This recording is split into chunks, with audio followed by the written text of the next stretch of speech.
Hey guys, welcome back to Comfort Cooking with Ariana.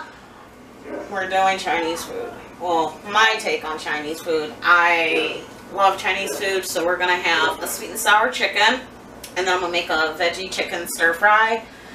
No, I'm just gonna make a stir fry, veggie stir fry. But sweet and sour chicken, everybody loves it. But not a lot of people know how to make it, so I'm gonna show you how I make it. Super simple. Here we go. But first, I need to start my rice, because who can have stir fry without rice? 2 cups of water, 1 cup of rice. I don't bother boiling it before I get ready to cook it. I stick it in a pan and I let it boil.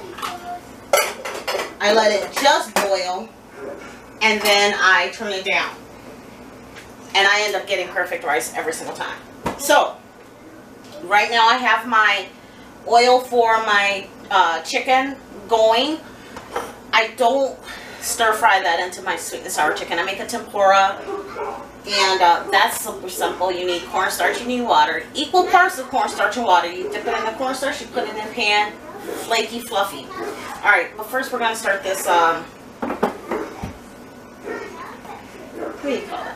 First we're going to start that sweet and sour mix. So, what do you need? Ketchup. Ketchup is one of those things where it's like it's gross and not pleasant tasting on its own, but when you transform it, because it already has like just enough sugars and spices in it, you can transform it. So I'm going to use about a cup, half a cup. That's a half a cup of ketchup. I'm going to use a whole can of, it's about 20 ounces.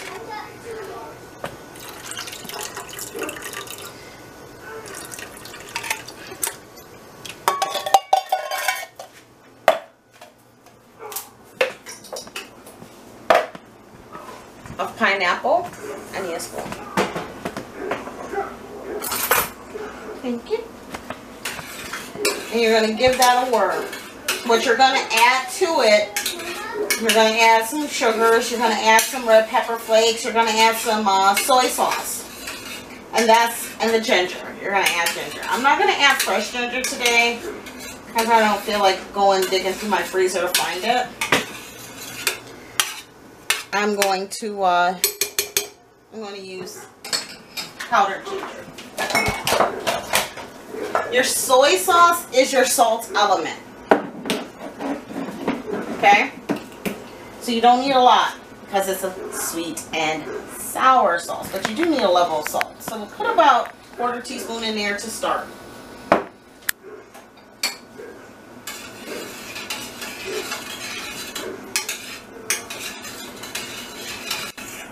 Now you can add whatever you want. As far as veggies go, my husband likes broccoli in his sweet and sour. I don't. You're going to add about 1/4 teaspoon of your favorite vinegar. My favorite vinegar for sweet and sour is apple cider. I could use a white vinegar. If that's what you have on hand, go for it. It's not going to make too big of a difference.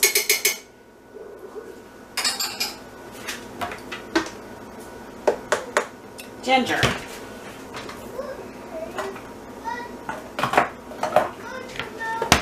Always have ginger on hand. It's so yummy and delicious.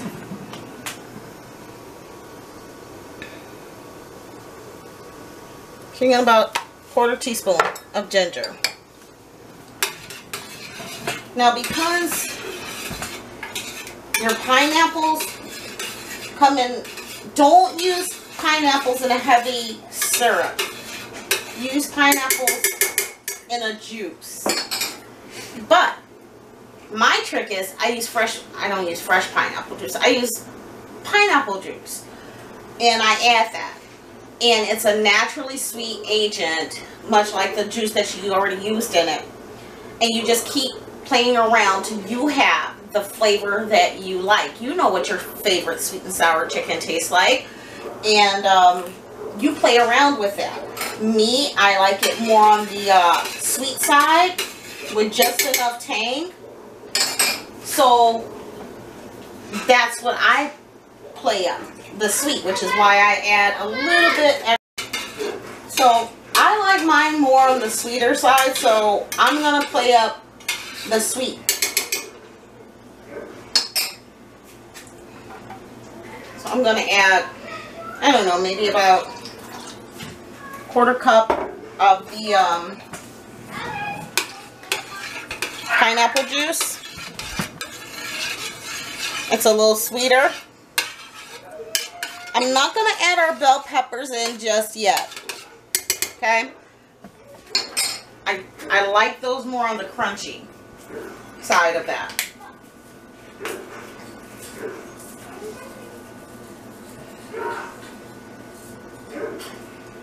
If you like it spicy, go for it. This is about 1/2 teaspoon of crushed red pepper flakes.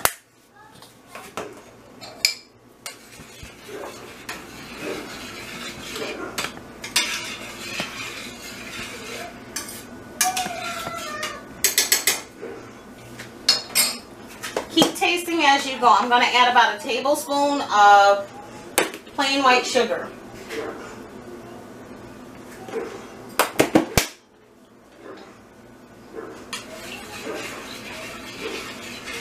You can add carrots. You can add, again, my husband doesn't like, well, I don't think I've ever said, he doesn't like cooked carrots. If they have any type of heat to them, he'll eat around them. If he even thought that they were cooked, he will eat around them, and so you can't put that element in there. To me, broccoli is better in a stir fry than in my sweet and sour, so I don't put it in this. I will put it on his individual portion, and that's pretty much it. And that is starting to come together. So while we're waiting for that to heat, we're going to start getting our chicken ready. I have my peanut oil cooking right now. Heating. I have my peanut oil heating up. Depending upon how much chicken you have, that's how much cornstarch you use. I'm going to start off with 3 tablespoons of cornstarch.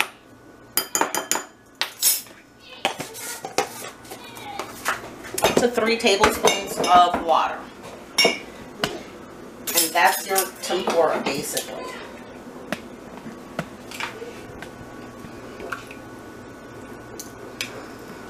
And that's what you're going to do. Can I get a fork? Thank you. Those things, when it's wet, it becomes solid. It's a solid and a liquid all at the same time.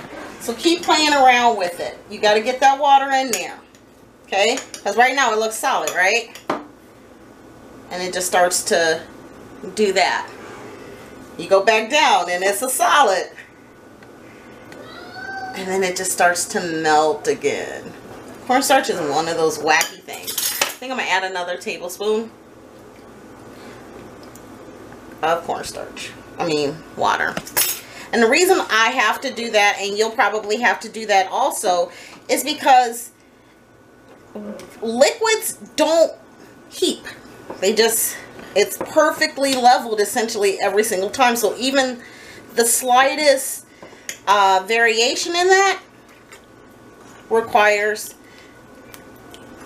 a little bit more in one or the other. My sweet and sour sauce is starting to boil. Keep an eye on that, because don't forget you have your sugars. And you know when your cornstarch mixture is starting to combine completely, because it gives, but then it releases almost at the same time. It gives push, and then it releases at the same time. Okay. Stir that up.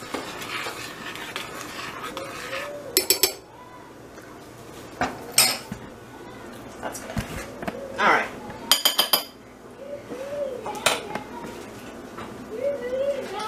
You're going to get your chicken. So when your sweet and sour starts to boil a little bit, Jesus.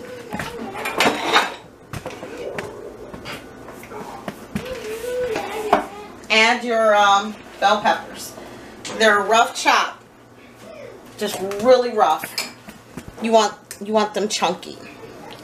Okay. Mix that in there. Okay. Make sure you don't hit your oil. I'm gonna add, sprinkle more ginger. That's another 1/4 teaspoon at best. So maybe an 1/8. Now you really don't want your bell peppers to cook completely. You don't want them soft. Here you're going to add about a tablespoon of cornstarch mixture to start. And you're going to mix that around. And that's your thickening agent.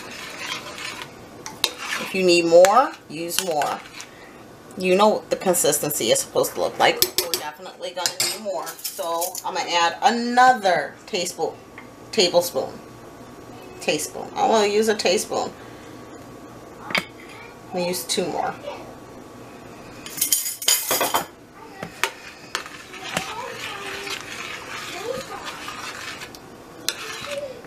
And let it do its thing. Okay. It does change the color, but the flavor is there. Cornstarch, because it's white, is going to change the color. Add red food color. What do you want me to say? I'm going to heat that up just a little bit more. I hate the stove.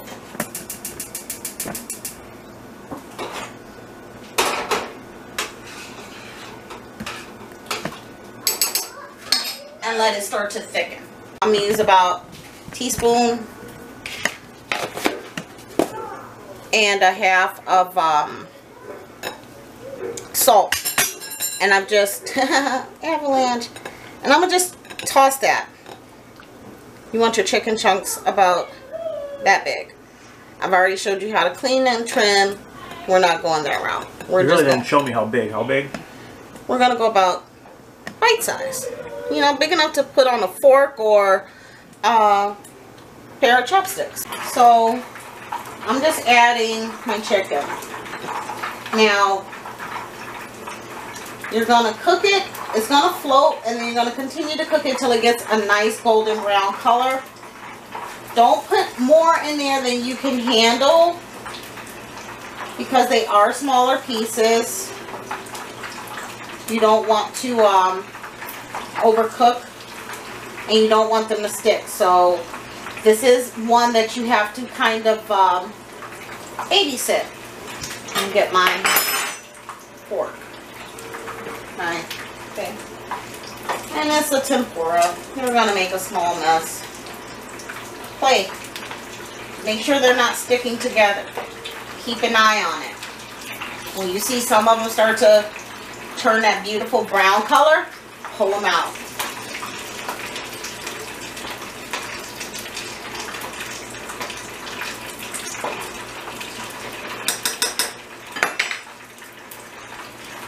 Keep your station clean.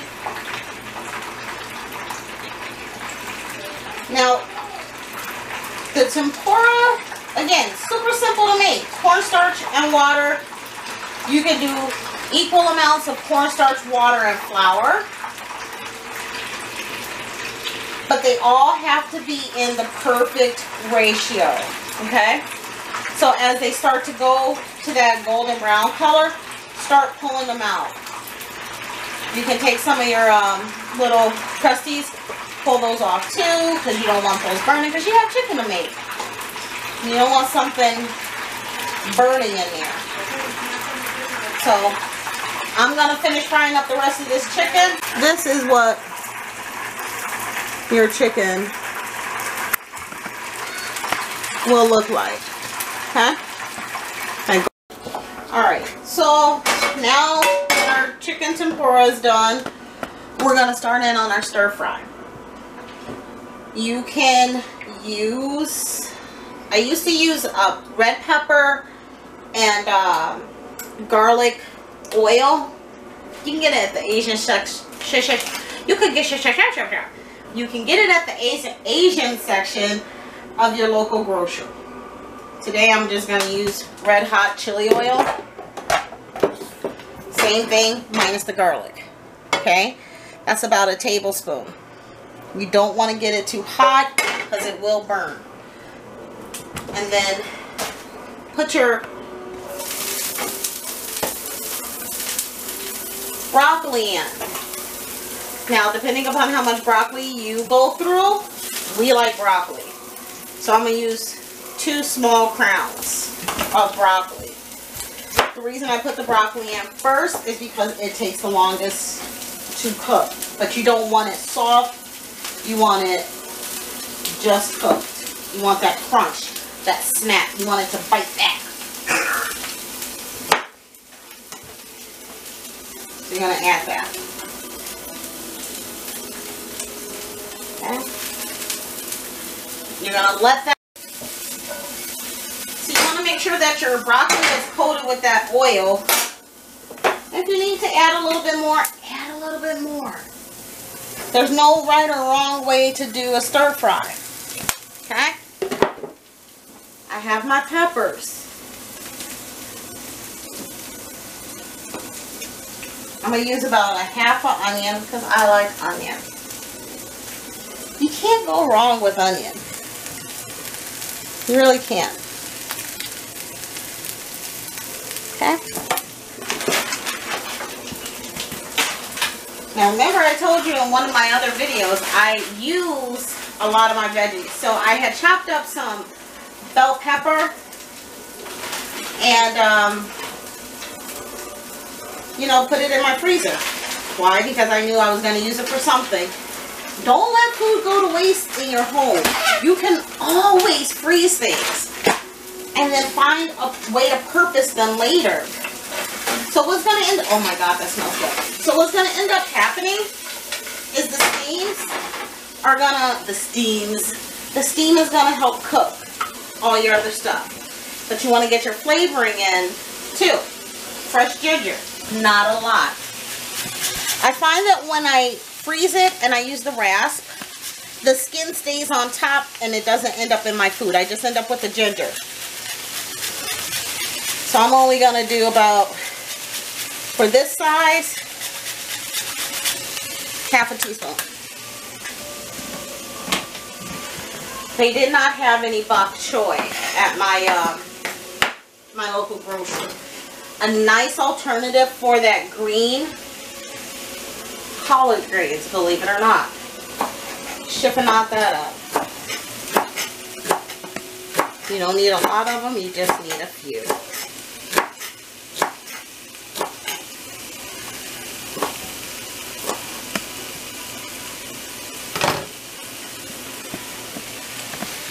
Put that on top.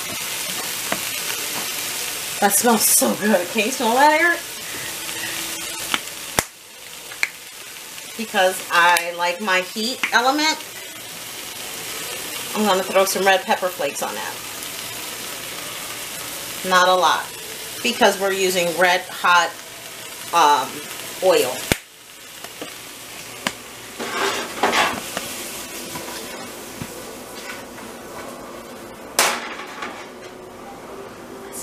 So good. Let me tell you, I love eating out.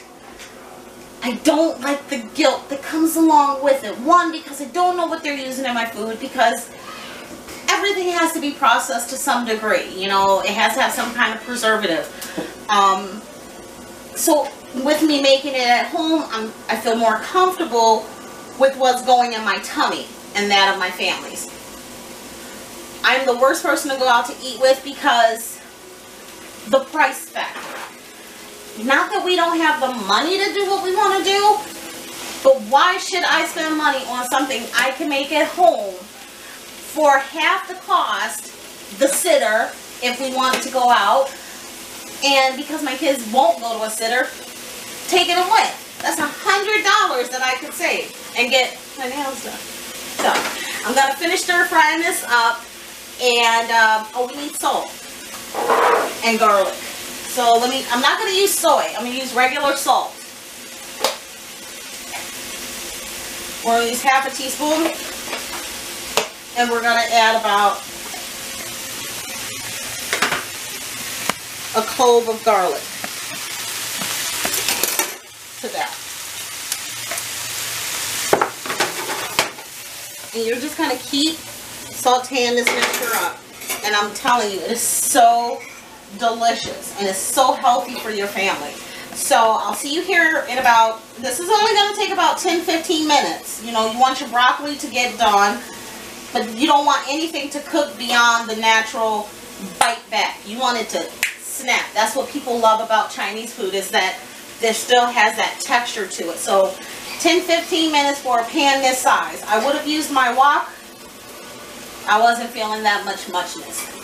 So see you in a minute. Alright. So our stir fry has been cooked. That looks gorgeous. So now we're ready to plate up. Let's get this choo-choo train going.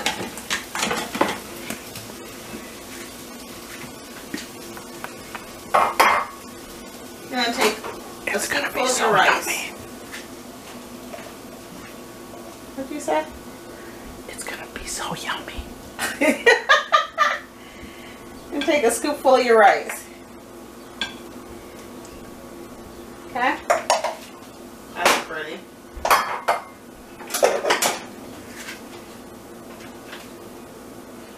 Now, depending upon how you like it, because it's sweet and sour chicken, but I like my rice to have some of that sweet and sour, that's what I'm going to do. So I'm going to take my sweet and sour chicken, and I'm just going to drench it in that sauce.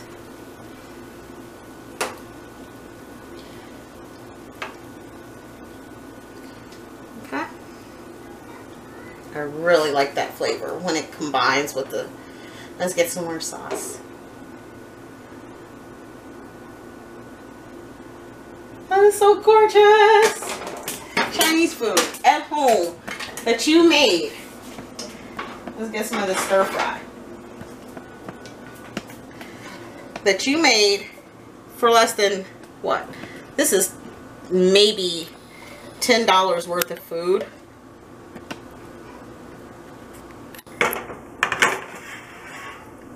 There you go. Your stir fry. Whatever you want to do with your rice, do with your rice. You could put your stir fry over it. You could put your chicken over it. You can make a stir fried rice if that's the case. My kids prefer white rice, so that's what we eat in this house. You can make brown rice if you want to be super healthy. Which one do you want to taste first?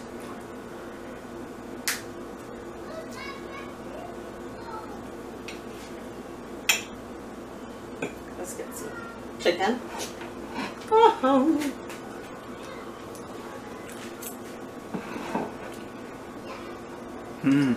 Yep. And then we're going to try this stir fry that we just made. Everybody knows what rice tastes like, but nobody knows what this stir fry tastes like. Amazing. So, alright. So, if you like what you saw, go ahead and subscribe to the channel. Give a thumbs up. We're trying to come up in this. I'm going to leave a list of the ingredients in the description bar below, because this is a tutorial on how to. I'm not going to tell you how to do it. I'm just going to leave the instruction, the ingredients and the spices that I used. So, once again, happy eating. Go ahead and subscribe. See you later.